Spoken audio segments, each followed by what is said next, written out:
اب ہم آتے ہیں سیدنا ابراہیم علیہ السلام کے قصے کی طرف، لیکن اس سے پہلے یہ وضاحت کر دیں کہ سیدنا ابراہیم علیہ السلام کے واقعے کے ساتھ چند دوسرے انبیاء علیہ السلام کے واقعات بھی وابستہ ہیں، مثلا سیدنا لوط علیہ السلام کا واقعہ، اس لیے کہ یہ سیدنا ابراہیم علیہ السلام کے بھتیجے بھی ہیں اور ان کے پیروکار بھی۔ اسی طرح آپ کے صاحبزادوں سیدنا اسماعیل اور سیدنا اسحاق علیہ السلام کے واقعات ساتھ ساتھ چلتے ہیں۔ اس کی وجہ یہ ہے کہ سیدنا اسماعیل علیہ السلام کی ولادت کے وقت ابراہیم علیہ السلام کی عمر 87 سال تھی، اور سیدنا اسحاق علیہ السلام کی پیدائش کے وقت سیدنا ابراہیم علیہ السلام کی عمر 100 سال تھی، جبکہ سیدنا ابراہیم علیہ السلام کی کل عمر 175 سال ہوئی، اس لیے ان کے واقعات ساتھ ساتھ چلتے ہیں۔ ابراہیم علیہ السلام کا قصہ سناتے ہوئے ان حضرات کا ذکر ساتھ ساتھ ضرور آئے گا، تو آئیے شروع کرتے ہیں قصہ ابراہیم علیہ السلام کا۔ صالح علیہ السلام کے بعد اللہ تعالیٰ نے سیدنا ابراہیم علیہ السلام کو مبعوث فرمایا۔ ابراہیم علیہ السلام جد الانبیاء ہیں، عظیم المرتبت اور اولو العزم پیغمبر ہیں۔ آپ کے والد کا نام طارق تھا، جبکہ اس کا لقب آزر تھا۔ آزر مدد کرنے والے کو کہتے ہیں۔ یہ شخص اپنے قبیلے کے افراد کی مدد کیا کرتا تھا، غمخواری کرتا تھا، اس لیے اس کا لقب آزر مشہور ہو گیا تھا۔ قرآن مجید میں ابراہیم علیہ السلام کا قصہ 73 مقامات پر ذکر ہوا ہے۔ یہ 73 مقامات 25 سورتوں میں ہیں، اور یہ بات ابراہیم علیہ السلام کے بلند مرتبت ہونے پر دلالت کرتی ہے۔ ابراہیم علیہ السلام بھی سام بن نوح علیہ السلام کی نسل سے ہیں۔ آپ کی پیدائش عراق کے مشہور شہر بابل میں ہوئی۔ یہ عراق کے شمال میں واقع تھا اور آج بھی موجود ہے۔ بہت بڑا شہر ہے، اس وقت بھی بڑی آبادی پر مشتمل تھا۔ یہاں بت پرستی عام ہو چکی تھی۔ اللہ تعالی سورۃ العنکبوت آیت 25 میں فرماتے ہیں، ابراہیم نے کہا کہ تم نے جن بتوں کی پرستش اللہ کے سوا کی ہے، انہیں تم نے اپنی آپس کی دنیاوی دوستی کے بنا پر معبود ٹھہرا لیا ہے۔ مطلب یہ کہ وہ لوگ اللہ کی عبادت بتوں کو اللہ کا شریک ٹھہرا کر کرتے تھے۔ ابراہیم علیہ السلام نے اپنے باپ سے اور اپنی قوم سے کہا کہ یہ مورتیاں جن کے تم مجاور بنے بیٹھے ہو کیا ہیں؟ انہوں نے جواب دیا، ہم نے اپنے باپ دادوں کو انہی کی عبادت کرتے پایا ہے۔ اللہ تعالیٰ ان کے بارے میں فرماتے ہیں، اے نبی، انہیں ابراہیم علیہ السلام کا قصہ سنا دو، جبکہ انہوں نے اپنے باپ اور اپنی قوم سے فرمایا، تم کس کی عبادت کرتے ہو؟ کہنے لگے، بتوں کی، ہم تو برابر ان کے مجاور بنے بیٹھے ہیں۔ ابراہیم علیہ السلام نے فرمایا، جب تم انہیں پکارتے ہو تو کیا وہ سنتے بھی ہیں یا تمہیں نفع اور نقصان پہنچا سکتے ہیں؟ انہوں نے کہا، یہ ہم کچھ نہیں جانتے، ہم نے تو اپنے باپ دادوں کو اسی طرح کرتے پایا ہے۔ مطلب یہ کہ یہ بت پرستی انہیں ورثے میں ملی تھی۔ وہ جن معبودوں کی عبادت کرتے تھے، نہ وہ ان کی پکار کو سنتے تھے، نہ ہی ان کے نفع و نقصان پر قادر تھے۔ اسی لیے ابراہیم علیہ السلام انہیں جھنجھوڑ رہے تھے، لیکن اندھی تقلید اور بشری عقل کے بیکار ہو جانے نے انہیں یہ سب سوچنے سے عاری کر دیا تھا۔ اللہ تعالیٰ نے ابراہیم علیہ السلام کی خصوصی رہنمائی فرمائی تھی، جیسا کہ سورۃ الانبیاء آیت 51 میں ہے، اور ہم نے ابراہیم کو پہلے سے ہدایت عطا فرما دی تھی اور ہم اسے جانتے تھے۔ ابراہیم علیہ السلام نے کبھی ایک لمحے کے لیے بھی بتوں کی پوجا نہیں کی تھی۔ آپ نے اپنی قوم کو بتوں کی پوجا کرتے دیکھا تو انہیں ملامت کی، ایک اللہ کی طرف دعوت دی، اور اس دعوت کی ابتدا انہوں نے اپنے باپ سے کی۔ اللہ تعالیٰ سورہ مریم میں فرماتے ہیں، اے نبی، کتاب میں ابراہیم کا ذکر کر، بے شک وہ سچا نبی تھا۔ جب اس نے اپنے باپ سے کہا، اے میرے باپ، بے شک مجھے وہ علم عطا ہوا ہے جو تمہیں حاصل نہیں، اس لیے میری اطاعت کریں، میں آپ کو سیدھا راستہ دکھاؤں گا۔ اے میرے باپ، شیطان کی عبادت نہ کریں، بے شک شیطان اللہ کا نافرمان ہے۔ ان بتوں کی عبادت گویا شیطان کی عبادت ہے، اس لیے آپ نے ان معبودوں کو شیطان سے تعبیر کیا۔ فرمایا، اے میرے باپ، بے شک مجھے خوف ہے کہ تم پر اللہ کا عذاب آئے، پھر تم شیطان کے ساتھی ہو جاؤ۔ باپ نے ان کی بات سن کر کہا، اے ابراہیم، کیا تو میرے معبودوں سے پھرا ہوا ہے؟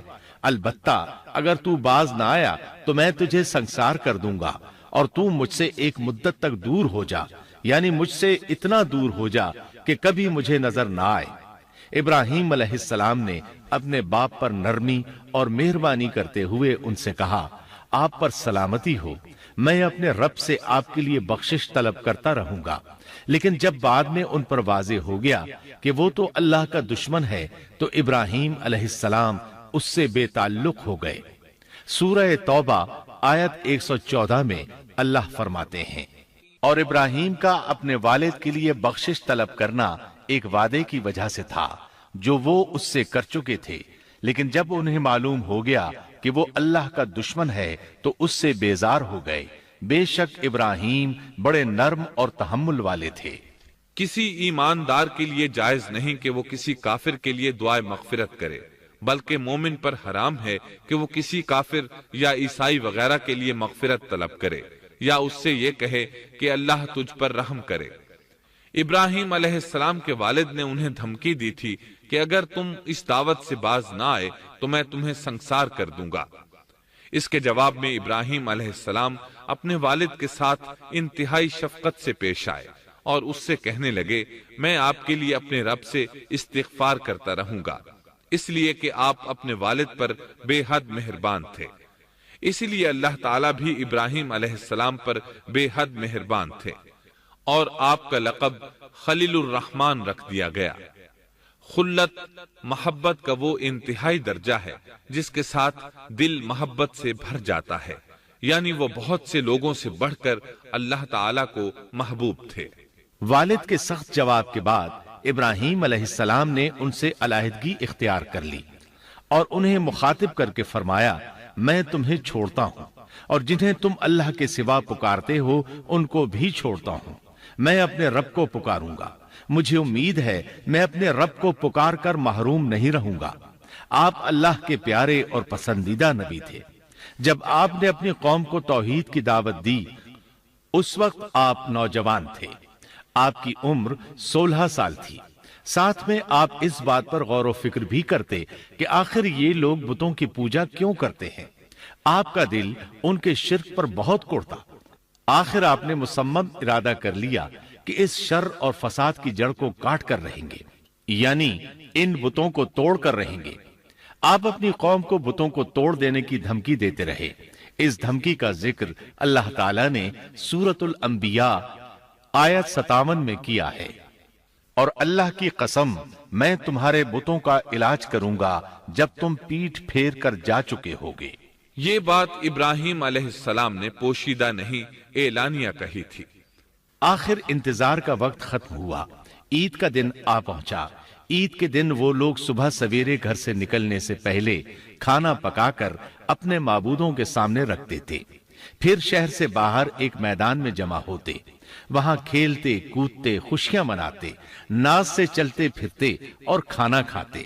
شام کو گھروں کی طرف آتے، صبح بتوں کے پاس جو کھانا رکھ گئے تھے اس کو اٹھاتے اور تبرک سمجھ کر کھا جاتے۔ اپنے معمول کے مطابق انہوں نے عید کی تیاری کر لی، لیکن ابراہیم علیہ السلام تیار نہ ہوئے، اس لیے کہ وہ تو ان کے ساتھ جانے کا ارادہ ہی نہیں رکھتے تھے۔ وہ لوگ جانے سے پہلے ابراہیم علیہ السلام کے پاس آئے اور کہنے لگے، کیا آپ ہمارے ساتھ نہیں جائیں گے؟ سیدنا ابراہیم علیہ السلام نے آسمان کی طرف نگاہ کی اور فرمایا، میں بیمار ہوں۔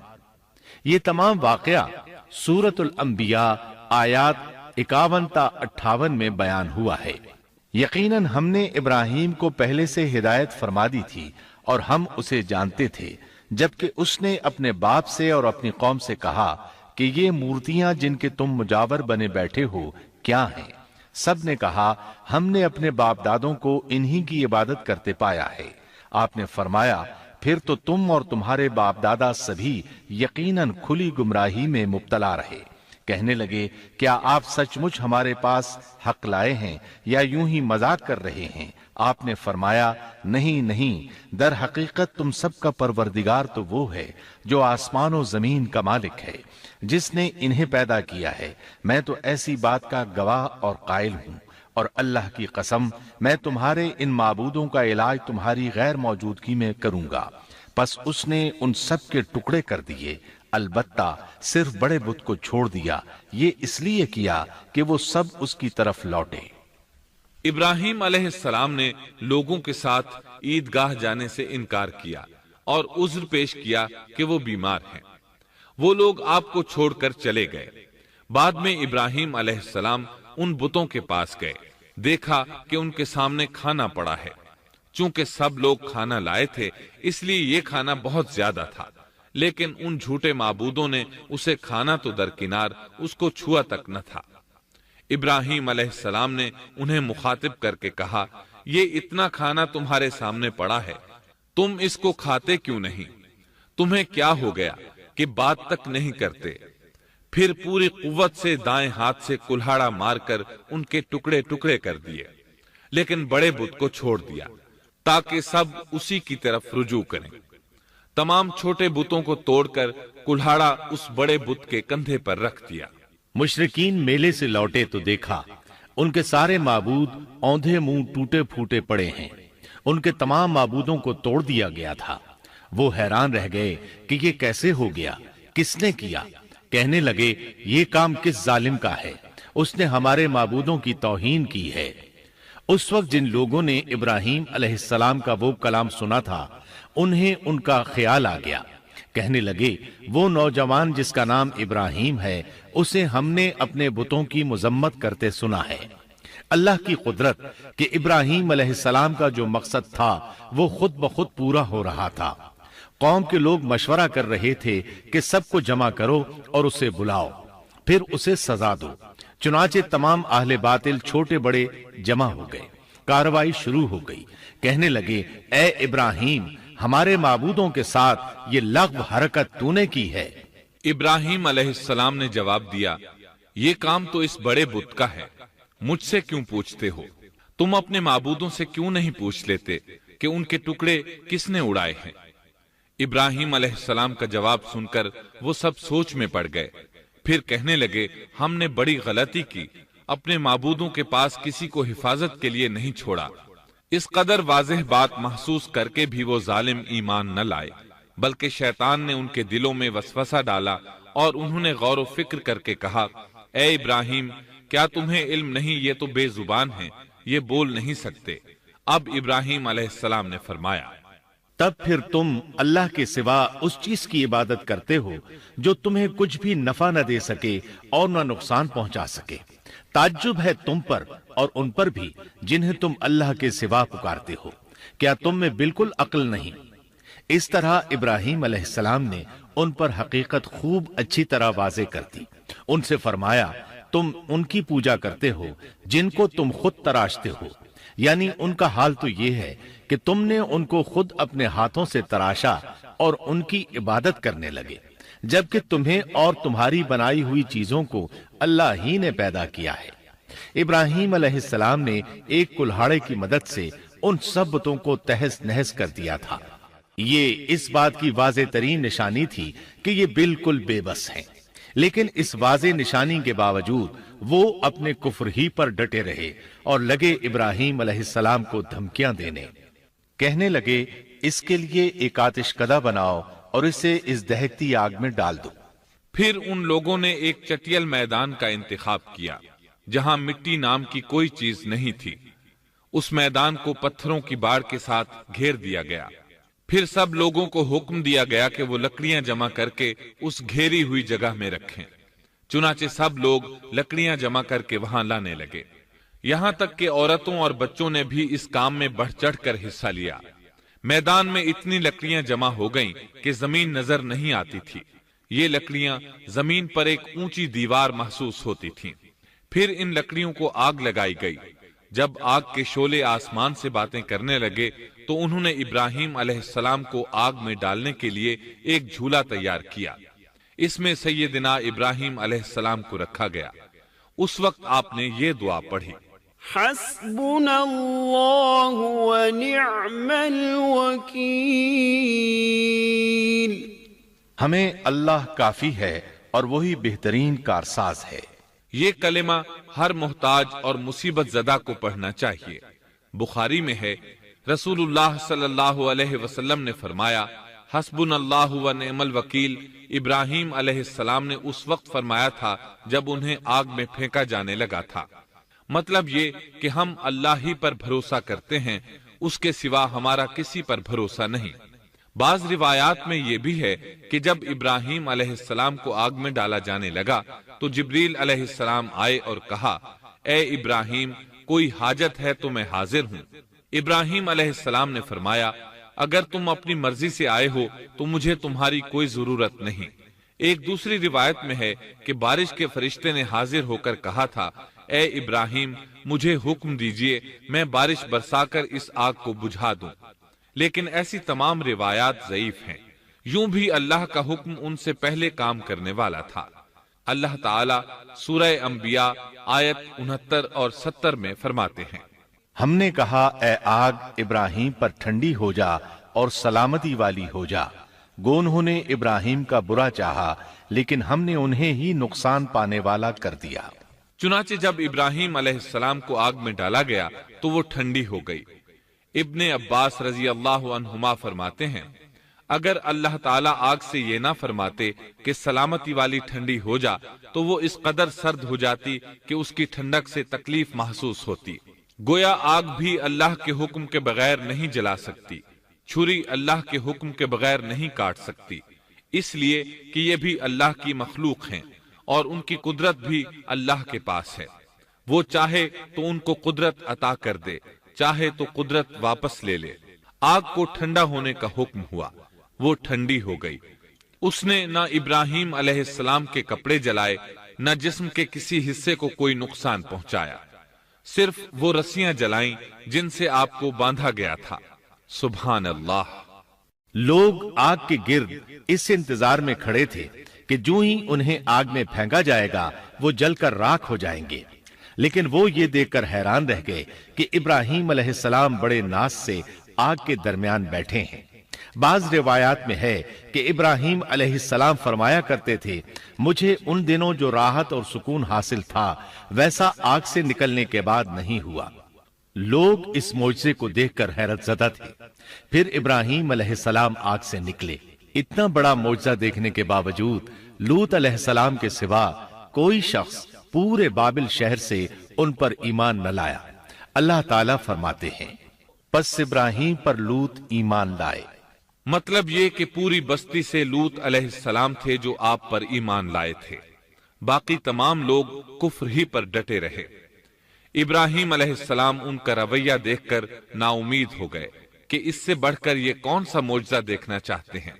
ان کے بتوں کو توڑ دیا گیا، اپنی آنکھوں سے اللہ کی نشانی ان لوگوں نے دیکھی، پھر بھی یہ ایمان نہیں لائے، چنانچہ آپ نے وہاں سے ہجرت کا ارادہ فرما لیا۔ اس وقت بابل پر نمرود نامی بادشاہ کی حکومت تھی۔ کہا جاتا ہے کہ زمین کے بیشتر حصے پر اسی کی حکمرانی تھی۔ جب اس کے پاس یہ خبریں پہنچیں کہ ابراہیم علیہ السلام کو آگ میں ڈالا گیا لیکن آگ نے انہیں نہیں جلایا، تو اس نے ابراہیم علیہ السلام کو اپنے دربار میں پیش کرنے کا حکم دیا۔ ابراہیم علیہ السلام کو وہاں لایا گیا۔ نمرود نے ان سے ان کے رب کے بارے میں سوال کیا۔ اللہ تعالیٰ سورۃ البقرہ آیت 258 میں فرماتے ہیں، کیا تو نے اس شخص کو نہیں دیکھا جس نے ابراہیم سے اس کے رب کے متعلق جھگڑا کیا، اس لیے کہ اللہ نے اسے سلطنت دی تھی۔ ایک روایت میں ہے کہ 4 بادشاہوں نے زمین کے بیشتر حصے پر حکمرانی کی ہے، ان میں سے ایک نمرود ہے۔ نمرود اپنے وقت کا حاکم و بادشاہ تھا۔ ابراہیم علیہ السلام سے جب اس کی اللہ تعالیٰ کے بارے میں بات چیت ہوئی تو ابراہیم علیہ السلام نے کہا، میرا رب وہ ہے جو زندہ کرتا ہے اور مارتا ہے۔ جواب میں اس نے کہا، میں بھی زندہ کرتا ہوں اور مارتا ہوں۔ چنانچہ اس نے حکم دیا کہ جیل سے 2 آدمیوں کو لے آؤ۔ جیل سے 2 ایسے آدمیوں کو لایا گیا جن کے لیے سزائے موت کا فیصلہ ہو چکا تھا۔ اس نے ان میں سے ایک کے قتل کا حکم دیا، دوسرے کو معاف کر دیا۔ اس سے اس نے یہ ثابت کرنا چاہا کہ وہ بھی زندہ کر سکتا ہے اور موت دے سکتا ہے، اور کہنے لگا دیکھ لو میرے حکم سے لوگ مرتے ہیں اور میرے حکم سے انہیں زندگی ملتی ہے۔ اس کی بات سن کر ابراہیم علیہ السلام نے غور کیا کہ اگر وہ اس سے موت و حیات کے باریک فلسفے پر بحث کریں گے تو نمرود کا مقصد پورا ہو جائے گا اور میرا مقصد پورا نہیں ہو پائے گا۔ اس لیے بحث و مباحثے کی بجائے کوئی مضبوط دلیل پیش کر دی جائے تاکہ حق و باطل کے درمیان فرق واضح ہو جائے۔ چنانچہ آپ نے فرمایا بے شک اللہ سورج کو مشرق سے لاتا ہے، تو اس کو مغرب سے لے آ۔ کافر بادشاہ یہ سن کر مبہوت رہ گیا، اس کا سر جھک گیا۔ اللہ تعالیٰ فرماتے ہیں تب وہ کافر حیران رہ گیا اور اللہ نا انصافوں کو سیدھی راہ نہیں دکھاتا۔ ان تمام باتوں کے بعد نمرود کو یہ معلوم کرنے کی ضرورت نہیں رہی کہ ابراہیم علیہ السلام آگ سے کیسے نجات پا گئے، کیونکہ حقیقت اس پر آشکار ہو چکی تھی۔ وہ جان گیا تھا کہ اصل معاملہ کیا ہے۔ چنانچہ اس نے ابراہیم علیہ السلام سے کہا آپ اس ملک سے نکل جائیے، ہم آپ کو یہاں نہیں رہنے دیں گے۔ ابراہیم علیہ السلام نے عراق کو خیر بات کہا اور شام کی طرف ہجرت کر گئے۔ یہاں آ کر وہ حران نامی بستی میں مقیم ہوئے۔ اسی جگہ آپ نے اپنے چچا ہاران کی بیٹی سیدہ سارہ علیہ السلام سے شادی کی۔ اللہ تعالیٰ اس ہجرت کے بارے میں فرماتے ہیں اور ہم اسے یعنی ابراہیم اور لوط کو بچا کر اس زمین کی طرف لے آئے جس میں ہم نے جہان کے لیے برکت رکھی تھی۔ جب آپ حران کے مقام پر پہنچے تو وہیں ٹھہر گئے، وہیں رہنے لگے۔ یہاں آ کر آپ کا شمار بنو حران میں ہونے لگا۔ آپ لوگوں کو اسی شہر میں رہنے کی دعوت دیتے۔ اس شہر کے لوگ بتوں کی پوجا نہیں کرتے تھے بلکہ ستاروں کو پوجتے تھے۔ ابراہیم علیہ السلام نے جب ان کی یہ حالت دیکھی تو ارادہ کر لیا کہ ان لوگوں کو بتائیں گے کہ ستاروں کی عبادت کرنا باطل ہے۔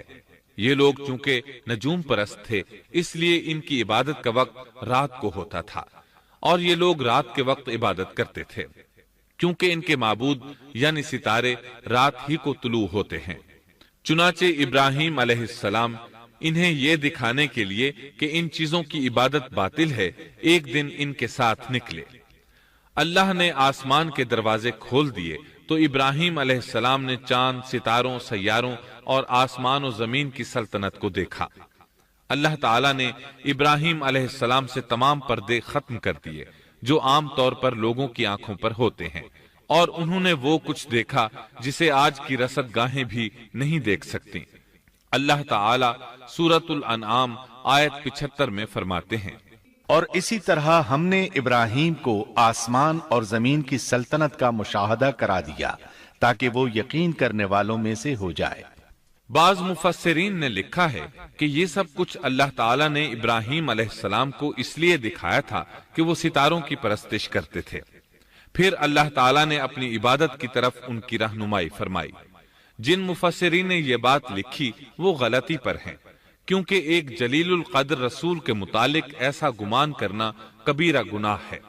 آسمان اور زمین کی سلطنت اور دیگر معجزات دکھانے کے بعد اللہ تعالیٰ فرماتے ہیں آسمان اور زمین کی پیدائش یقیناً انسان کی پیدائش سے بہت بڑا کام ہے۔ اللہ تعالیٰ ایک دوسرے مقام پر فرماتے ہیں آسمان اور زمین میں بہت سی نشانیاں ہیں جن سے یہ منہ موڑ کر گزر جاتے ہیں۔ ابراہیم علیہ السلام حران شہر کے ستارہ پرستوں کو لے کر ایک رات نکلے۔ اچانک ایک ستارہ طلوع ہوا، اس کی چمک دمک بہت تھی، شکل صورت کے لحاظ سے بھی بہت خوبصورت تھا۔ اس وقت ابراہیم علیہ السلام نے بطور مذاق کہا یہ میرا رب ہے، لیکن جب وہ ستارہ کچھ دیر بعد چھپ گیا تو کہنے لگے یہ تو غروب ہو گیا۔ یہ رب کیسے ہو سکتا ہے؟ جو چھپ جائے وہ رب نہیں ہو سکتا، پس میں تو غروب ہونے والوں کو پسند نہیں کرتا۔ اگلے روز وہ پھر ان لوگوں کو ساتھ لے کر نکلے تو چاند کو دیکھا۔ یہ شکل صورت میں ستاروں سے کہیں زیادہ خوبصورت تھا، روشن تھا، لیکن یہ بھی غروب ہو گیا تو ابراہیم کہنے لگے اگر مجھے میرے رب نے ہدایت نہ کی تو میں گمراہ لوگوں میں شامل ہو جاؤں گا۔ اے اللہ تو کہاں ہے؟ اپنی طرف میری رہنمائی کر۔ ان باتوں سے ابراہیم علیہ السلام ان لوگوں کو غور و فکر کی دعوت دے رہے تھے تاکہ وہ غور کریں، آخر رب چھپ کیسے سکتا ہے؟ اگر چاند رب ہے اور دن کے وقت کسی کو اپنے معبود کی حاجت ہوگی تو وہ کیا کرے گا؟ لہذا چاند کسی صورت رب نہیں ہو سکتا۔ پھر جب دن چڑھا اور سورج طلوع ہوا تو کہنے لگے یہ میرا رب ہے، یہ تو سب سے بڑا ہے۔ پھر لوگوں کو مخاطب کر کے کہنے لگے تم رات کو چھوٹے چھوٹے ستاروں کی پوجا کرتے ہو، کیوں نہ تم اتنے بڑے ایک ہی رب کی پوجا کر لو۔ لیکن جب وہ بھی غروب ہو گیا تو کہنے لگے یقیناً میں تمہارے شرک سے بیزار ہوں، یہ معبود کیسے ہو سکتے ہیں؟ ان میں تو تبدیلی آتی رہتی ہے، کبھی طلوع ہوتے ہیں کبھی غروب ہوتے ہیں۔ یہ اس بات کی دلیل ہے کہ یہ مخلوق ہیں اور ان کا خالق کوئی اور ہے جس کے حکم کے یہ تابع ہیں۔ جب یہ خود مخلوق ہیں اور کسی اور کے تابع ہیں تو کسی کو نفع نقصان پہنچانے پر کس طرح قادر ہو سکتے ہیں؟ پھر اپنی قوم کو مخاطب کر کے کہنے لگے میں اپنا رخ اس کی طرف کرتا ہوں جس نے آسمانوں کو یکسو ہو کر پیدا کیا، اور میں شرک کرنے والوں میں سے نہیں ہوں۔ اب بھی وہ اپنی بات پر اڑے رہے۔ تب آپ نے فرمایا تم مجھ سے اللہ کے بارے میں جھگڑ رہے ہو، مجھے تو اللہ راہ دکھا چکا ہے اور اس نے مجھے دلیل عطا فرمائی ہے۔ میں یقیناً جانتا ہوں کہ تمہارے تمام معبود بے بس اور بے طاقت ہیں۔ جاؤ تم سے اور تمہارے ان معبودوں سے جو ہو سکے کر لو، میرے رب کی مرضی کے بغیر کچھ بھی نہیں ہو سکتا۔ میرے رب نے ہر چیز کے علم کو اپنے گھیرے میں لے رکھا ہے، کیا پھر بھی تم نصیحت حاصل نہیں کرو گے؟ اور میں تمہارے معبودوں سے خوف کیوں کھاؤں؟ تم اللہ سے نہیں ڈرتے؟ ان کو اللہ کا شریک ٹھہرا رہے ہو۔ اللہ نے اس کی کوئی دلیل نازل نہیں کی۔ اگر تم میں صحیح علم ہے تو تم ہی بتلا دو کہ ہم دونوں جماعتوں میں سے امن کا زیادہ حقدار کون ہے؟ امن انہی کے لیے ہے جو ایمان لانے کے بعد دین کو شرک سے خلط ملط نہیں کرتے۔ حقیقت میں ہدایت یافتہ وہی لوگ ہیں۔ یہی ہمارے وہ دلائل تھے جو ہم نے ابراہیم علیہ السلام کو ان کی قوم کے مقابلے میں عطا کیے تھے، اور ہم جسے چاہیں مرتبے میں بڑھا دیں۔ بے شک تیرا رب بڑی حکمت والا ہے۔ ان لوگوں نے پھر بھی کفر ہی کیا، کوئی بھی ایمان نہ لایا۔ چنانچہ ابراہیم علیہ السلام نے ایک بار پھر ہجرت کی اور مصر جا پہنچے۔ مصر کے بادشاہ کو خبر ملی کہ ایک شخص ہجرت کر کے آیا ہے اور اس کے ساتھ ایک عورت ہے، وہ بہت زیادہ حسین و جمیل ہے۔ چنانچہ اس ظالم نے اپنے کارندوں کو بھیجا کہ اس عورت کو میرے پاس لے آؤ، ساتھ ہی اس سے پوچھنا کہ تمہارے ساتھ جو آدمی ہے وہ کون ہے، اگر وہ اس کا خاوند ہو تو اسے قتل کر دینا۔ ادھر بادشاہ نے اپنے کارندوں کو حکم دیا، ادھر اللہ نے ابراہیم علیہ السلام کی طرف وحی بھیج دی۔ انہوں نے سارا علیہ السلام سے کہا اگر وہ تجھ سے میرے بارے میں پوچھیں تو بتا دینا تم میری بہن ہو۔ پھر سارا سے بولے اے سارا، روئے زمین پر میرے اور تیرے سوا کوئی مومن نہیں، یعنی یہ کافروں کی سرزمین ہے، یہاں کوئی مومن نہیں، اس لحاظ سے تم میری دینی بہن ہو۔ پھر بادشاہ نے ابراہیم علیہ السلام کو پیش کرنے کا حکم دیا۔ اس نے آپ سے پوچھا یہ عورت کون ہے؟ آپ نے فرمایا یہ میری بہن ہے۔ اس طرح ابراہیم علیہ السلام کی زندگی میں 3 موقع ایسے آئے کہ انہوں نے اللہ کے دین کی حمایت اور مدافعت کے لیے توریہ کیا۔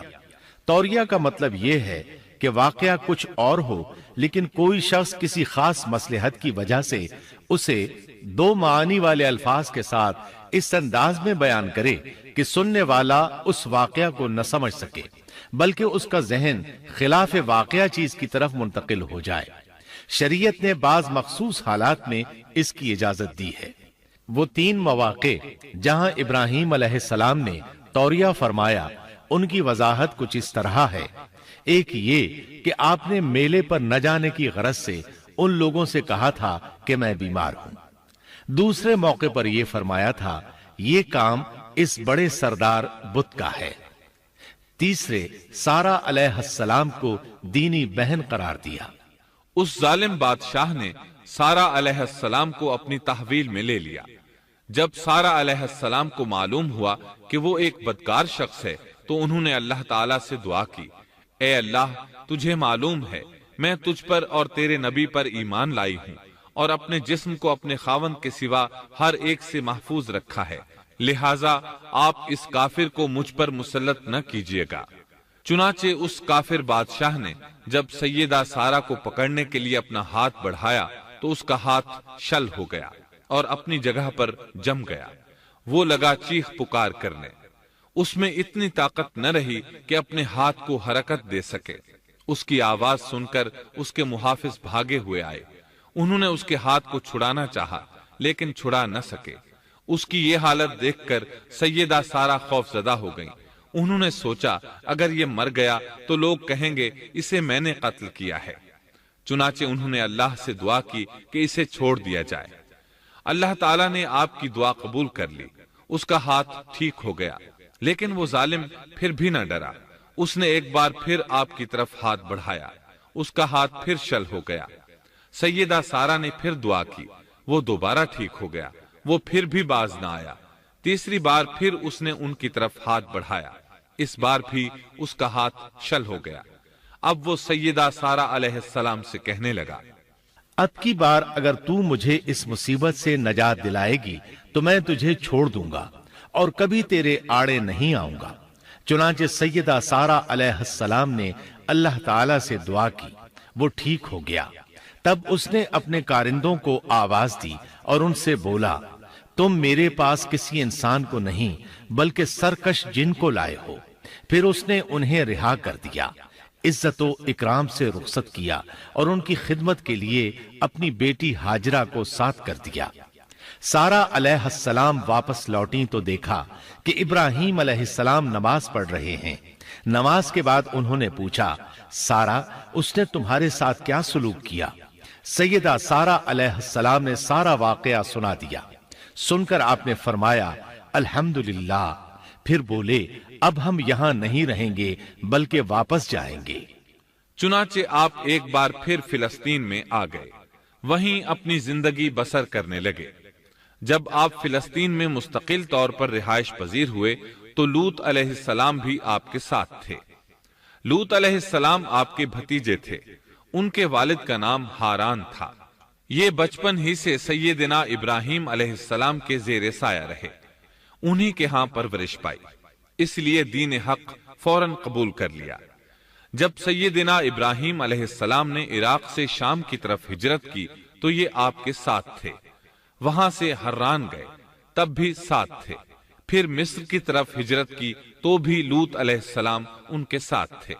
آخر کار جب آپ نے مصر کو بھی خیر بات کہا اور فلسطین آ گئے تب بھی یہ ساتھ تھے۔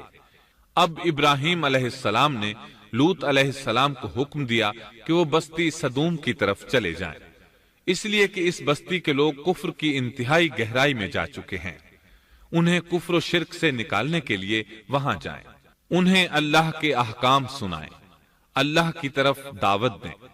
چنانچہ لوط علیہ السلام تو اس طرف روانہ ہو گئے اور ادھر فلسطین میں صرف 3 مسلمان رہ گئے، ابراہیم علیہ السلام، ان کی زوجہ محترمہ سیدہ سارہ اور سیدہ ہاجرہ علیہ السلام وہیں رہائش پذیر رہے اور لوگوں کو مسلسل اللہ کی طرف دعوت دیتے رہے۔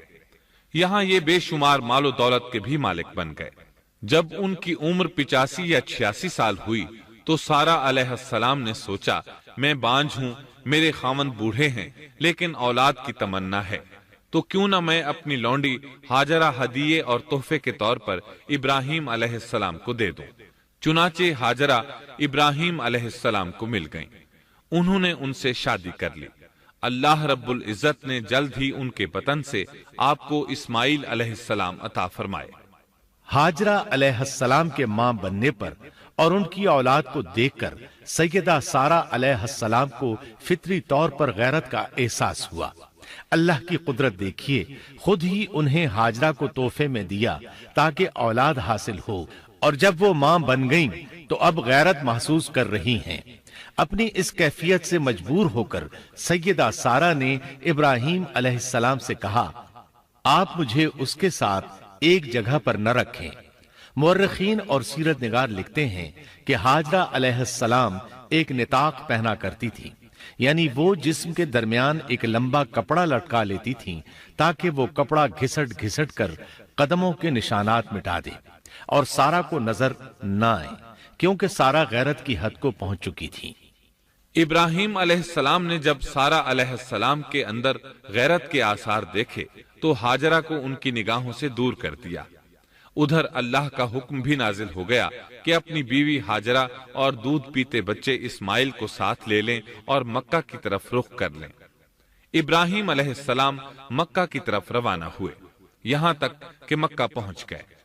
یہ جگہ اس وقت بالکل ویران اور بے آباد تھی، نہ کوئی انسان تھا، نہ پانی، نہ نباتات کے آثار تھے، غرض کوئی چیز نظر نہیں آتی تھی۔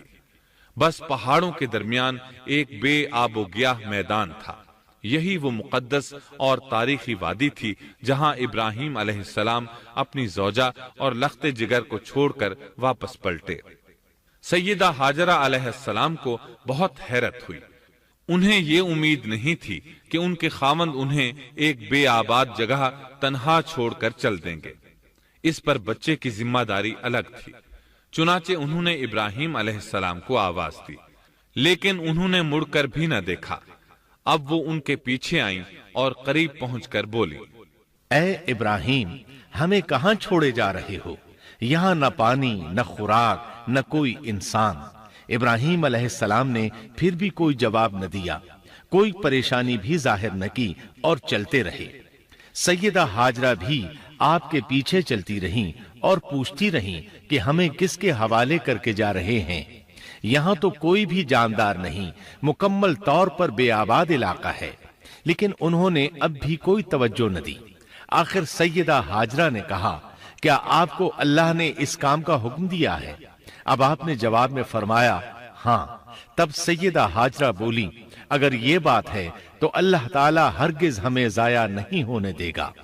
جب انسان اللہ کے احکام کو بجا لائے تو اس کے دل سے فقر و فاقے کا خوف نکل جاتا ہے اور اللہ اسے طرح طرح کے انعامات سے نوازتا ہے۔ انسان جب تک اللہ کے احکام کو بجا لاتا رہے گا تب تک اللہ کی نصرت اور اس کی تائید شامل حال رہے گی۔ چنانچہ جو ہی ہاجرہ علیہ السلام کو پتا چلا کہ انہیں تنہا چھوڑ جانا اللہ کے حکم کی بنا پر ہے تو فوراً یقین بھرے لہجے میں بولی، تب اللہ ہمیں ضائع نہیں کرے گا۔ یہ کہہ کر وہ اپنے شیر خوار بچے کی طرف پلٹ گئیں۔ خوراک اور پانی چند دن میں ختم ہو گئے، پانی کا ایک قطرہ پاس نہ رہا۔ اب پانی کی تلاش شروع کی، لیکن اپنے لیے تو درکنار، ماں کو بیٹے کے لیے بھی پانی نہ ملا نہ خوراک۔ اب بچہ لگا بھوک سے بلکنے، خوراک نہ ملنے کی وجہ سے ماں کا دودھ بھی خشک ہو گیا تھا۔ عورت کتنی بھی باحوصلہ ہو اپنے بچے کو بھوک سے بلکتے نہیں دیکھ سکتی۔ اب انہوں نے بچے کو وہیں چھوڑا اور تیزی سے قریبی پہاڑی صفا کی طرف لپکی، اوپر چڑھ کر ادھر ادھر نظر دوڑائی کہ شاید کسی طرف پانی یا خوراک نظر آ جائے یا کسی انسان کی جھلک نظر آ جائے۔ جب کچھ نظر نہ آیا تو نشیب کی طرف چلی، ساتھ میں بچے کی طرف بھی دیکھتی جاتی تھیں۔ نشیب میں پہنچی تو بچہ نظروں سے اوجھل ہو گیا۔ اس پر اور بے چین ہوئی اور بلندی کی طرف دوڑی۔ اس طرح مروہ پہاڑی پر چڑھ گئیں۔ وہاں بھی چاروں طرف نگاہ دوڑائی لیکن کچھ نظر نہ آیا۔ خیال آیا کہ پھر کوشش کرنی چاہیے۔ اس خیال سے مروہ پہاڑی سے اتری اور صفا کی طرف چل دی۔ درمیان میں نشیب کی وجہ سے بچہ نظر نہ آیا تو دوڑنے لگی۔ اس طرح پھر صفا پر چڑھ گئیں۔ اللہ اکبر! ایک تو عورت ذات کمزور، پھر بھوک پیاس سے نڈھال، اس پر کس قدر سعی اور کوشش میں مصروف، وہ بھی اپنے بچے کے لیے۔ بہرحال بار بار کوشش کے خیال سے انہوں نے صفا اور مروہ پہاڑیوں کے درمیان 7 چکر لگائے۔ یہی وجہ ہے مسلمان عازمین حج صفا و مروہ کے درمیان سعی کرتے ہیں تاکہ اس واقعے کی یاد تازہ ہو جائے۔ جب وہ آخری مرتبہ مروہ پر پہنچی تو انہوں نے ایک آواز سنی۔ یہ آواز اسماعیل علیہ السلام کے قریب سے آئی تھی۔ انہوں نے پوری توجہ سے آواز کو سننے کی کوشش کی اور جلدی سے اسماعیل کے قریب پہنچی۔ کیا دیکھتی ہیں؟ اسماعیل کے قدموں کے نیچے سے پانی پھوٹ رہا ہے، کیونکہ جبریل علیہ السلام کو اللہ نے اس صابرہ خاتون کی مدد کے لیے بھیجا تھا۔ انہوں نے زمزم والی جگہ پر اپنا پر مارا تو اسماعیل کے قدموں کے پاس سے ایک عظیم چشمہ رحمت نمودار ہوا۔ مستقبل کے پیغمبر کے قدموں کے نیچے سے اللہ نے جبریل فرشتے کے ذریعے زمین پھاڑ کر پانی نکال دیا۔ یہی آب زمزم کا آغاز تھا۔ ہاجرہ علیہ السلام پانی کو آنکھیں پھاڑ پھاڑ کر حیرت سے دیکھ رہی تھی۔ ان کی خوشی کی انتہا نہ رہی جب انہوں نے دیکھا پانی پھوٹ پھوٹ کر چاروں طرف بہ رہا ہے۔ زمین ہموار تھی، اس لیے انہوں نے زمین کو کھودنا شروع کر دیا تاکہ پانی ادھر ادھر نہ بہ جائے۔ پھر انہوں نے اس گڑھے کے چاروں طرف پتھر رکھ دیے اور زبان سے بولی، زم زم، اس کا مطلب ہے رک جا۔ نبی اکرم صلی اللہ علیہ وسلم کا فرمان ہے، اللہ اسماعیل کی والدہ پر رحم فرمائے، اگر وہ جلد بازی سے کام نہ لیتی تو زمزم ایک بہنے والا چشمہ ہوتا۔ لیکن انہوں نے اس کے گرد بند باندھ دیا۔ انہیں دراصل اس وقت پانی کی شدید ضرورت تھی، اس لیے انہوں نے پانی کو اپنے پاس جمع کر لیا تاکہ بہہ کر ضائع نہ ہو جائے۔ انہوں نے اسماعیل کو پانی پلایا، خود بھی خوب پیا، اور یہ اللہ تعالیٰ کی طرف سے ان کی مہمان نوازی تھی۔ وہاں کوئی اور انسان نہیں تھا، نہ کھانے کی کوئی چیز تھی، بس یہی آب زمزم ان کے لیے کھانے اور پینے کا کام دے رہا تھا۔ اب چونکہ زمزم ایک چشمہ بن گیا تھا، اس لیے پرندے بھی آنے لگے۔ انہی دنوں عرب کے قبیلوں میں سے ایک قبیلہ بنو جرہم یمن کو خیر باد کہہ کر اس طرف آ رہا تھا۔ یمن میں ایک بہت بڑا ڈیم تھا۔ پہاڑوں کے درمیان انہوں نے پانی کو روک کر ایک بہت بڑا بند قائم کر رکھا تھا۔ اس سے پورا سال آسانی سے کھیتی باڑی کرتے تھے۔ اس ڈیم کی بدولت ان کا آب پاشی کا نظام بہت اچھا تھا۔ جب اس ڈیم کو اللہ تعالیٰ نے توڑا تو تمام لوگ وہاں سے منتشر ہو گئے اور جزیرہ عرب کے اطراف میں منتقل ہونے لگے۔ وہیں سے ہجرت کرنے والا ایک قبیلہ بنو جرہم تھا۔ یہ لوگ بنیادی طور پر عرب تھے۔ یہ قبیلہ سفر میں رہتا، جہاں کہیں پانی اور چراگاہ نظر آتے وہیں پڑاؤ ڈال دیتے۔ جب وہاں خوراک ختم ہو جاتی تو آگے سفر شروع کر دیتے۔ چونکہ وہ بہت بڑے تاجر تھے، اس بنا پر ان راستوں سے خوب واقف تھے۔ انہیں چشموں کا خوب علم تھا۔ ملک شام کی طرف بھی ان کی آمد و رفت تھی۔ یہ قبیلہ بنو جرہم مکہ کے قریب پہنچا تو فضا میں پرندوں کو منڈلاتے پایا۔ کہنے لگے، ان پرندوں کی موجودگی میں ضرور کوئی راز ہے۔ اب انہوں نے اپنے کچھ آدمی اس طرف بھیجے۔ یہ لوگ جلد ہی چشمے تک پہنچ گئے۔ انہوں نے وہاں ایک عورت اور اس کے بچے کو پایا۔ پھر وہ لوگ ان کے پاس آئے، وہاں پڑاؤ ڈالنے کی اجازت مانگی۔ سیدہ ہاجرہ نے فرمایا، ٹھیک ہے، لیکن شرط یہ ہے کہ تمہیں اجرت ادا کرنا ہوگی۔ ان کے لیے یہ سستا سودا تھا۔ ان کے پورے قبیلے کو سامان زندگی مل رہا تھا، جبکہ صرف ایک عورت اور اس کے بیٹے کی ذمہ داری ان پر عائد ہو رہی تھی۔ انہوں نے فوراً حامی بھر لی اور وہاں رہائش اختیار کر لی۔ اس طرح یہ لوگ سیدہ ہاجرہ علیہ السلام کی معیشت کا ذریعہ بن گئے، اور اس طرح سیدنا اسماعیل علیہ السلام بنو جرہم میں پرورش پاتے رہے۔ انہوں نے ان لوگوں سے عربی سیکھ لی اور ان سے بھی زیادہ عربی دان بن گئے۔ فصاحت اور بلاغت سے عربی میں بات چیت کرنے لگے۔ پھر ان کی اس قبیلے میں شادی ہو گئی۔ ان کی اولاد سے عرب قوم کا آغاز ہوا۔ انہی میں سے سرور کائنات محمد صلی اللہ علیہ وسلم کی ولادت باسعادت ہوئی۔ بنو جرہم کی آمد اور آبادی ابراہیم علیہ السلام کی دعا کا نتیجہ تھی۔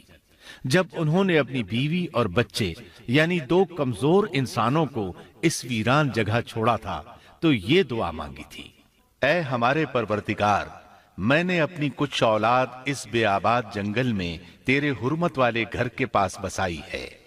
یہاں یہ سوال پیدا ہوتا ہے کہ کیا اس وقت بیت اللہ کی تعمیر ہو چکی تھی؟ درست بات یہ ہے کہ اس وقت خانہ کعبہ کی تعمیر نہیں ہوئی تھی۔ پھر سوال پیدا ہوتا ہے کہ کیا ابراہیم علیہ السلام کے زمانے سے پہلے اس کی تعمیر ہو چکی تھی یا صرف جگہ ہی معروف تھی؟ اس بارے میں دو طرح کی روایات ہیں۔ بعض میں آتا ہے کہ صرف اس کی جگہ معروف تھی، اور بعض میں ہے کہ ابراہیم علیہ السلام سے پہلے شیس علیہ السلام نے اس کو تعمیر کیا تھا، اور وہ گردش ایام کے ساتھ ساتھ منہدم ہو کر ختم ہو گیا۔ لیکن بہرحال اس کی جگہ معلوم تھی اور وہی پہلا گھر تھا، جیسا کہ اللہ نے خبر دی ہے۔ اللہ تعالیٰ نے پہلا گھر جو لوگوں کے لیے مقرر کیا تھا وہی ہے جو مکہ میں ہے، اور وہ پوری دنیا کے لیے برکت اور ہدایت والا ہے۔ ابراہیم علیہ السلام نے اللہ تعالیٰ سے یہ دعا مانگی تھی، اے ہمارے پروردگار، میں نے اپنی کچھ اولاد اس بے کھیتی کے جنگل میں تیرے حرمت والے گھر کے پاس بسائی ہے۔ اے ہمارے پروردگار، یہ اس لیے کہ وہ نماز قائم کریں، پس تو کچھ لوگوں کے دلوں کو ان کی طرف مائل کر دے اور انہیں پھلوں کی روزیاں عطا فرما تاکہ یہ شکر گزاری کریں۔ دن گزرتے رہے اور اسماعیل علیہ السلام بنو جرہم کے ماحول میں عمر کی منزلیں طے کرتے رہے اور وہ ہوش سنبھالنے کے قریب ہو گئے۔ ابراہیم علیہ السلام ہر سال ایک دو بار اپنے گھرانے کی دیکھ بھال کے لیے چکر لگاتے تھے۔ جب اسماعیل علیہ السلام نے ہوش سنبھالا تو ایک بار پھر ایک عظیم آزمائش کا وقت آ گیا۔ ہوا یوں کہ ایک مرتبہ ابراہیم علیہ السلام مکہ تشریف لائے، ایک جگہ آرام کے لیے بیٹھے کہ نیند کی وادی میں پہنچ گئے۔ نیند میں انہوں نے خواب دیکھا کہ اپنے لخت جگر کو اپنے ہاتھ سے ذبح کر رہے ہیں، ساتھ ہی آنکھ کھل گئی۔ ابراہیم علیہ السلام جانتے تھے کہ انبیاء کرام کے خواب حقیقت ہوتے ہیں، اللہ کی طرف سے وحی ہوتے ہیں، اور شیطان کسی صورت ان کے خواب میں نہیں آ سکتا، لہٰذا انہوں نے اس خواب کے مطابق عمل کرنے کا پختہ ارادہ کر لیا، کسی قسم کی پریشانی کا شکار نہ ہوئے۔ اللہ رب العزت نے اس عظیم اور تعجب خیز واقعے کا قرآن مجید میں ذکر کرتے ہوئے فرمایا، اور ابراہیم نے کہا، میں تو ہجرت کر کے اپنے پروردگار کی طرف جانے والا ہوں، وہ ضرور میری رہنمائی کرے گا۔ اے میرے رب، مجھے نیک بخت اولاد عطا فرما۔ تو ہم نے ایک بردبار بچے کی بشارت دی۔ پھر جب بچہ اتنی عمر کو پہنچا کہ اس کے ساتھ چلنے پھرنے لگا تو ابراہیم نے کہا، میرے پیارے بیٹے، میں نے خواب دیکھا ہے کہ میں تجھے ذبح کر رہا ہوں، اب تو بتا تیری کیا رائے ہے؟ یہاں سوال پیدا ہوتا ہے کہ ابراہیم علیہ السلام نے اسماعیل علیہ السلام سے مشورہ کیوں لیا؟ وہ چاہتے تو اسماعیل کو سوتے میں ذبح کر دیتے، اس طرح اللہ کا حکم بجا لاتے۔ وہ بیٹے کے پاس کیوں گئے اور ان سے مشورہ کیوں لیا؟ جی ہاں، یہ مسئلہ یاد رکھنے کے قابل ہے کہ ہر مسلمان پر لازم ہے کہ وہ اپنے دوسرے مسلمان بھائی کو اجر و ثواب میں شامل کرنے کی کوشش کرے۔ ابراہیم علیہ السلام نے بیٹے کو ثواب میں شامل کرنے کے لیے انہیں اللہ کے حکم سے آگاہ کیا۔ یہ نہ چاہا کہ میں اکیلا ہی اجر لیتا رہوں، بلکہ دوسرے کی خیر خواہی کو پیش نظر رکھا۔ والدین کے لیے آپ کے اس انداز میں نصیحت موجود ہے، یہ کہ اولاد کو ثواب کے مواقع فراہم کریں، ان کی صحیح تربیت کریں۔ اگر صدقہ کرنے کا موقع ملے تو بچوں کے ذریعے صدقہ کرائیں تاکہ انہیں بھی اللہ کے راستے میں خرچ کرنے کی عادت پڑے۔ جب کسی دینی مجلس میں بیٹھنے کا موقع ملے تو اپنی اولاد کو بھی ساتھ لے کر جائیں۔ بے شمار لوگ خود تو جاتے ہیں، اولاد کو جانے کے لیے کہتے بھی نہیں، خود دین سیکھتے ہیں، اولاد کو دین نہیں سکھاتے۔ ابراہیم علیہ السلام نے اسماعیل علیہ السلام سے رائے لی۔ سبحان اللہ، انہوں نے جواب میں فرمایا، اے ابا جان، آپ کو جو حکم ملا ہے کر گزریے۔ یہ نہیں کہا کہ مجھے تو حکم نہیں ہوا، بلکہ فوراً سر تسلیم خم کر دیا، اس لیے کہ وہ جانتے تھے انبیاء کا خواب حقیقت پر مبنی ہوتا ہے، اللہ کی وحی ہوتا ہے، اس لیے بالکل پریشانی ظاہر نہ کی، یہ تک نہ پوچھا مجھے کیوں ذبح کر رہے ہیں، یا میرا کیا جرم ہے، یا آپ کے پاس کون سا صریح حکم آیا ہے۔ انہوں نے ایسی کوئی بات نہ کہی۔ اللہ کی فرما برداری اسی کو کہتے ہیں۔ چنانچہ اپنے باپ سے کہا، اے ابا جان، آپ کو جو حکم ہوا ہے اس کو کر گزریے، انشاءاللہ آپ مجھے صبر کرنے والوں میں پائیں گے۔ علماء کرام فرماتے ہیں اس جملے سے ان کا انتہائی ادب اور احترام شامل ہے، اور اس میں زبردست توکل موجود ہے۔ یہ نہیں کہا کہ آپ مجھے صبر کرنے والوں میں سے پائیں گے، بلکہ آپ نے اللہ کی مشیت کو جملے میں شامل کیا اور فرمایا، انشاءاللہ آپ مجھے صبر کرنے والوں میں سے پائیں گے۔ لہٰذا مسلمانوں کو دھوکے میں نہیں پڑنا چاہیے۔ یہ نہ کہے میں سفر کروں گا، میں فلاں کام کروں گا، میں فلاں کام کے کرنے کی طاقت رکھتا ہوں، بلکہ یوں کہے اللہ نے چاہا تو میں سفر کروں گا، اللہ نے چاہا تو فلاں کام کروں گا۔ اپنے علم اور طاقت کے دھوکے میں پڑنا سراسر نادانی ہے۔ ہر چیز کا تعلق اللہ سے قائم کرے، جیسا کہ اللہ تعالیٰ فرماتے ہیں، اور ہرگز ہرگز کسی کام پر یوں نہ کہنا کہ میں اسے کل کروں گا، مگر ساتھ ہی انشاءاللہ کہہ لینا۔ اپنی زبان کو اللہ کے ذکر سے سجا کر رکھو اور ہمیشہ اپنے معاملات کو اللہ کی طرف لوٹاؤ۔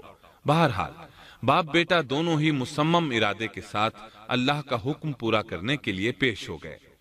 اسماعیل علیہ السلام نے اپنے والد محترم سیدنا ابراہیم علیہ السلام سے کہا، جب آپ مجھے ذبح کرنے لگیں تو میری پیشانی کو زمین پر رکھ دیجیے گا تاکہ آپ کو میرا چہرہ نظر نہ آئے اور کہیں آپ کے ہاتھ رک نہ جائیں۔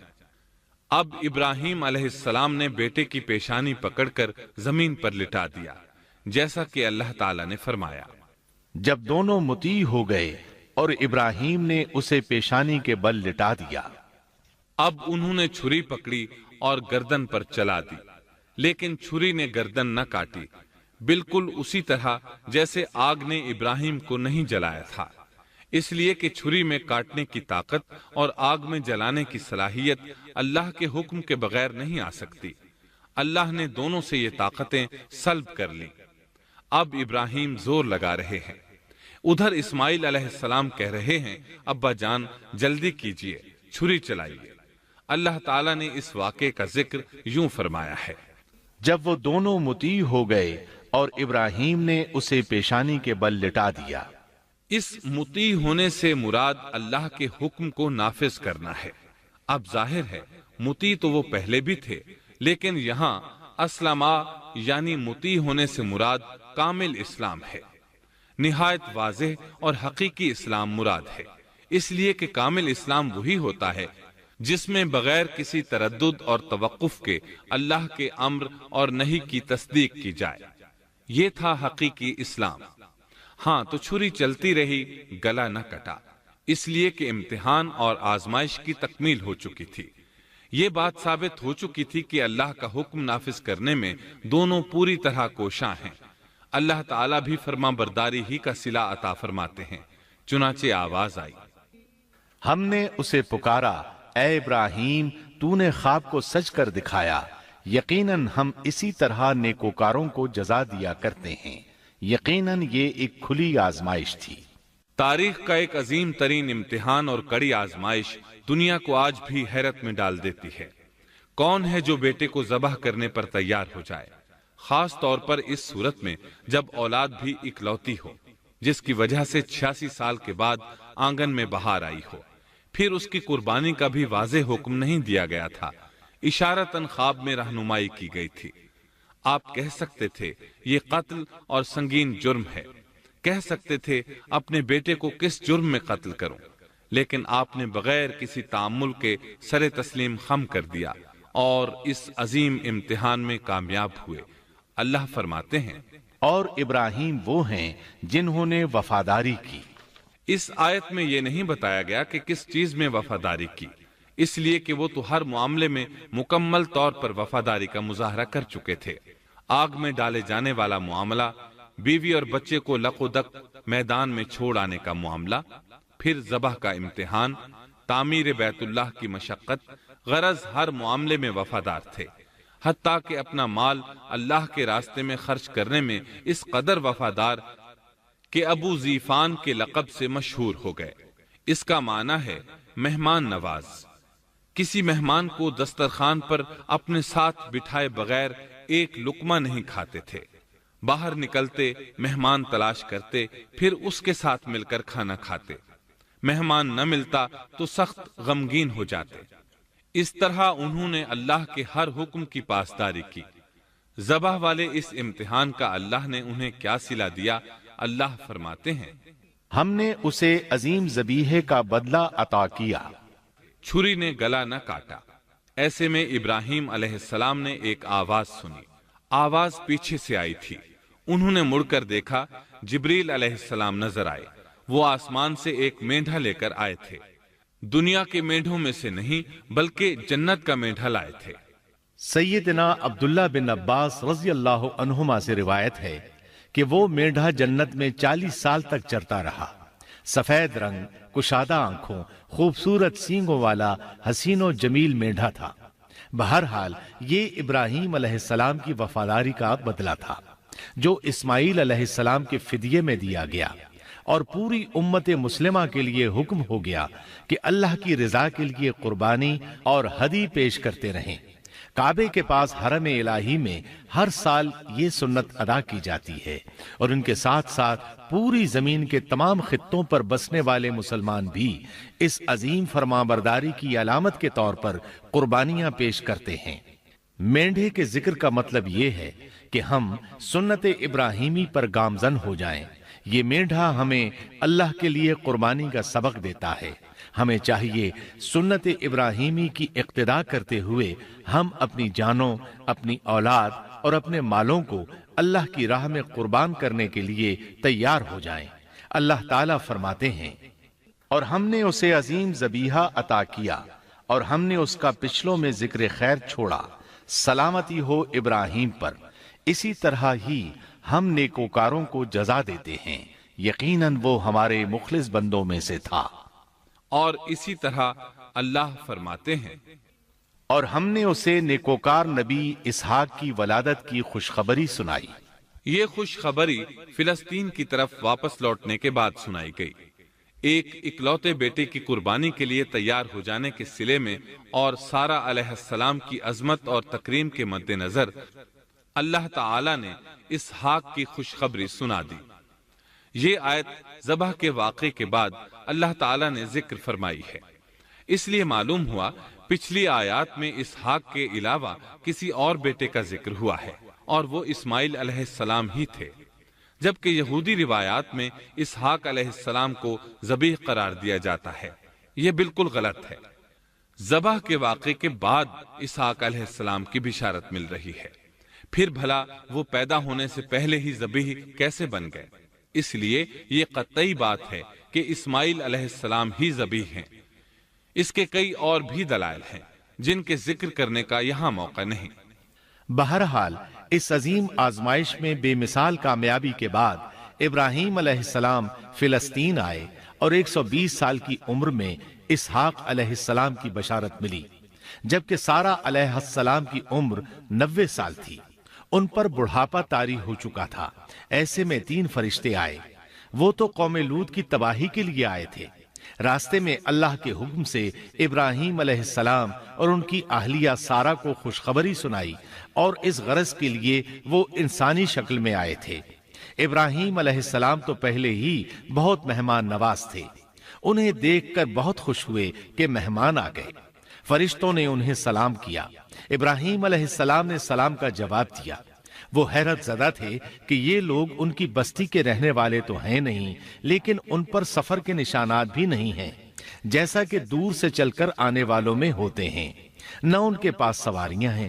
قرآن مجید میں آتا ہے، فرشتوں نے سلام کیا تو ابراہیم نے بھی سلام کیا اور دل میں خیال کیا یہ اجنبی لوگ ہیں۔ پھر وہ اپنی مہمان نوازی کی عادت کے مطابق انہیں اندر لے آئے، ان کے لیے کھانے کا انتظام کیا۔ اللہ تعالیٰ فرماتے ہیں، ہمارے بھیجے ہوئے فرشتے ابراہیم کے پاس خوشخبری لے کر آئے تو انہوں نے سلام کیا۔ ابراہیم نے سلام کا جواب دیا اور فوراً بھنا ہوا بچڑا لے آئے، اور بچڑا بھی موٹا تھا۔ ان کے سامنے کھانا پیش کیا، لیکن وہ بھلا کب کھانے کی طرف ہاتھ بڑھانے والے تھے۔ یہ دیکھ کر ابراہیم علیہ السلام نے خوف محسوس کیا کہ کہیں یہ دشمن نہ ہو۔ اس وقت فرشتوں نے کہا، ابراہیم نہ ڈر، ہم تو قوم لوط کی طرف بھیجے گئے ہیں۔ جب انہوں نے یہ باتیں کی تو سارہ علیہ السلام پاس کھڑی تھی۔ وہ ہنسنے لگی۔ وہ خوشخبری سے پہلے کیوں ہنس پڑی؟ علماء اس بارے میں کہتے ہیں کہ جب انہوں نے سنا یہ فرشتے لوط علیہ السلام کی بستی کو تباہ کرنے جا رہے ہیں تو ان کے خاتمے کی خبر سن کر وہ ہنستی۔ اس کے بعد فرشتوں نے یہ خوشخبری سنائی، ہم نے اسے اسحاق کی پیدائش کی خوشخبری دی اور اسحاق کے بعد یعقوب پوتے کی بھی خوشخبری دی۔ بہت جلد ہی ہم اسحاق سے تیری ویران گود کو آباد کریں گے اور تو اپنی زندگی میں اس کے بیٹے یعقوب کو بھی دیکھ لے گی۔ اب 3 بشارتیں جمع ہو گئیں۔ بیٹا پیدا ہوگا، لمبی عمر ملے گی یعنی بیٹا جوان ہوگا، اور پھر وہ اپنے پوتے کو بھی دیکھے گی۔ اس سے بڑھ کر کیا عزت اور تکریم ہو سکتی ہے؟ اس لیے جب نبی کریم صلی اللہ علیہ وسلم سے پوچھا گیا کریم یعنی عزت والا کون ہے، تو آپ نے فرمایا کریم بن کریم بن کریم بن کریم، یعنی یوسف بن یعقوب بن اسحاق بن ابراہیم علیہ السلام۔ مطلب یہ کہ نبی بن نبی بن نبی بن نبی۔ یہ یوسف علیہ السلام کی شان ہے کہ خود بھی کریم، باپ بھی کریم، دادا بھی کریم اور پردادا بھی کریم۔ اس سے بڑھ کر عزت افزائی کیا ہو سکتی ہے؟ بہرحال فرشتوں نے انہیں خوشخبری دی۔ پھر انہوں نے ابراہیم کو ایک صاحب علم لڑکے کی بشارت دی۔ خوشخبری سن کر سیدہ سارہ حیران ہوئی، مارے حیرت کے منہ سے ہلکی سی چیخ نکل گئی۔ انہوں نے اپنے رخسار پر ہاتھ مارا جیسا کہ عورتوں کی عادت ہوتی ہے، کہنے لگی ہائے افسوس، کیا میں بچہ جنوں گی حالانکہ میں بانجھ ہوں اور میرے خاوند بوڑھے ہیں؟ یہ تو حیرت کی بات ہے۔ ایک دوسری جگہ اللہ تعالیٰ نے یہ الفاظ فرمائے، کہنے لگی میں بوڑھی اور بانجھ ہوں، بھلا میں بچے کو کیسے جنم دوں گی؟ اس پر فرشتوں نے کہا تو اللہ کے حکم پر تعجب کرتی ہے، اے اہل بیت، یہ تو اللہ کی تم پر رحمت اور برکت ہے، وہ بہت بزرگ اور قابل تعریف ہے۔ دوسری آیت میں ہے انہوں نے کہا اسی طرح تیرے رب نے فیصلہ کیا ہے اور ہمیں کہا ہے، یقیناً وہ بہت حکمت والا ہے اور علم رکھنے والا ہے۔ یہ تھی اسحاق علیہ السلام کی ولادت کی خوشخبری۔ ابراہیم علیہ السلام مکے میں سیدنا اسماعیل علیہ السلام سے ملنے کے لیے آتے رہتے تھے۔ ایک روز آئے تو ان سے کہا اے میرے بیٹے، اللہ تعالیٰ نے مجھے حکم دیا ہے کہ اس مقام پر اللہ کا گھر تعمیر کرنا۔ اسماعیل علیہ السلام نے فوراً کہا میں حاضر ہوں۔ اس طرح انہوں نے کھدائی شروع کی۔ ایسے میں انہیں شیش علیہ السلام کی تعمیر کے آثار نظر آئے۔ انہوں نے اس پر تعمیر شروع کر دی۔ ایک روایت میں یہ بھی ہے کہ انہوں نے فرشتوں والی بنیادوں کے آثار بھی دیکھے۔ نبی کریم صلی اللہ علیہ وسلم کی جوانی کے دنوں میں جب مکے کے قریش نے کعبے کی تعمیر نئے سرے سے کی تو انہوں نے اس کی بنیادوں کو گہرا کرنا چاہا۔ وہ کھدائی کرتے ان سبز پتھروں تک پہنچ گئے جو پہاڑوں کی چوٹیوں کی طرح نظر آ رہے تھے۔ انہوں نے ان پتھروں کو نکالنا چاہا۔ ایک شخص نے کدال کے ذریعے ایک پتھر کو باہر نکالا تو اس کے نیچے سے اتنا نور نکلنے لگا کہ قریب تھا وہ شخص اندھا ہو جاتا۔ پھر پتھر خود بخود نیچے جا گرا اور اپنی جگہ پر جم گیا۔ اس کے بعد لوگوں نے ان پتھروں کو ہاتھ نہ لگایا اور تعمیر شروع کر دی۔ قرآن مجید میں تعمیر کعبہ اور بیت اللہ کا تذکرہ اس طرح آیا ہے، اور جب ہم نے بیت اللہ کے مکان میں ابراہیم کو جگہ دی اور فرمایا کہ میرے ساتھ شرک نہ کرنا اور میرے گھر کو طواف، قیام اور رکوع و سجود کرنے والوں کے لیے پاک رکھنا، اور فرمایا بے شک لوگوں کے لیے جو پہلا گھر تعمیر کیا گیا ہے وہ مکہ میں ہے، وہ جہان والوں کے لیے برکت اور ہدایت کا ذریعہ ہے، اس میں واضح نشانیاں ہیں، مثلا مقام ابراہیم، تو جو کوئی حرم میں داخل ہوگا وہ امن میں آ جائے گا۔ اور یاد کرو اس وقت کو جب ابراہیم کو اس کے پروردگار نے کئی باتوں کے ذریعے آزمایا، وہ ان میں پورے اترے تو اللہ نے فرمایا میں آپ کو تمام لوگوں کا امام بنا رہا ہوں۔ ابراہیم نے کہا اے میرے رب، میری اولاد میں سے بھی امام بنائیے۔ جواب میں اللہ نے فرمایا میرا امامت کا وعدہ ظالم لوگوں کے لیے نہیں ہے۔ اور اس وقت کو یاد کرو جب ہم نے بیت اللہ کو ثواب اور امن کی جگہ بنا دیا اور لوگوں نے مقام ابراہیم کو جائے نماز بنا لیا۔ ہم نے ابراہیم کو حکم دیا کہ میرے گھر کو طواف، اعتکاف، رکوع اور سجود کے لیے پاک رکھو، اور وہ وقت بھی یاد رکھو جب ابراہیم نے دعا کی اے پروردگار اس شہر کو امن والا بنا دے اور اس کے مومن بندوں کو پھلوں کا رزق عطا کر۔ اللہ تعالیٰ نے فرمایا میں کافروں کو بھی تھوڑا فائدہ دوں گا، پھر انہیں آگ کے عذاب کی طرف بے بس کر دوں گا، یہ پہنچنے کی جگہ بری ہے۔ اور وہ وقت یاد کرو جب ابراہیم اور اسماعیل بیت اللہ کی بنیادوں کو بلند کر رہے تھے اور دعا مانگ رہے تھے، اے ہمارے رب، ہماری محنت کو قبول فرما، تو دعا کو سننے والا، جاننے والا ہے، اور ہمیں اپنا فرما بردار بنا، ہماری اولاد میں سے بھی ایک فرما بردار گروہ بنا، اور ہمیں عبادت کا طریقہ سکھا، اور ہم پر رجوع فرما، کیونکہ تو ہی توبہ قبول کرنے اور رحم فرمانے والا ہے۔ اے ہمارے رب، ان لوگوں میں انہی میں سے ایک رسول بھیج جو ان پر تیری آیات کی تلاوت کرے اور انہیں کتاب و حکمت سکھائے، انہیں پاک کرے، یقیناً تو غالب حکمت والا ہے۔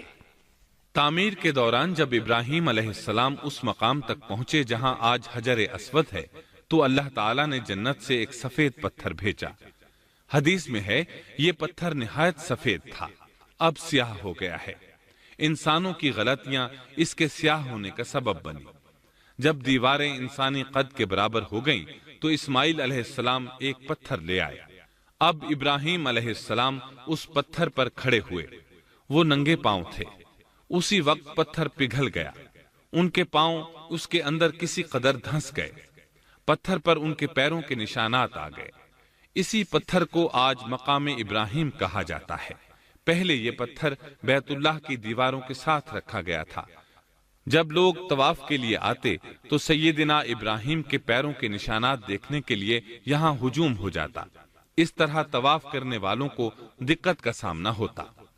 سیدنا عمر رضی اللہ عنہ نے صحابہ کرام کے مشورے سے اس پتھر کو اس جگہ سے قدرے ہٹا کر نماز کی صفوں کے قریب کر دیا تاکہ طواف کرنے والوں کو دقت نہ ہو۔ یہ مقام بہت مقدس ہے۔ اللہ نے فرمایا ہے، تم مقام ابراہیم کو جائے نماز مقرر کر لو۔ مقام ابراہیم کے قریب اس کے پیچھے ہو کر نماز پڑھنے کا موقع مل جائے تو لازماً وہاں 2 رکعت ادا کیا کرو۔